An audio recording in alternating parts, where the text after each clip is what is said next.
Março não recebo dinheiro público, né? Sou uma pessoa igualzinha a vocês. Dinheiro privado, tudo meu. Licença.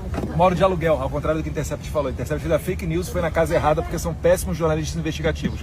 Pessoal, esse Eduardo Bolsonaro é um mentiroso. Nós sabemos como que você está se mantendo aí nos Estados Unidos com o dinheiro roubado de Daniel Vorcaro, que seu irmão, o Flávio Bolsonaro, que está querendo ser presidente, pediu. Paga as parcelas, irmão, porque ele trata o bandido Daniel Vorcaro como irmão.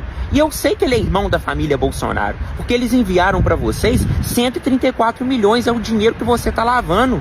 Você não está recebendo dinheiro público? É claro, você foi expulso da Câmara dos Deputados porque você tentou dar um golpe de Estado na democracia brasileira. E você está achando que a gente não vai ter coragem de te desmascarar e de te deixar nu diante das câmeras? Esse é o nosso desafio em 2026, desmascarar a sua família, a família mais corrupta da história desse país, a família do Bolsonaro.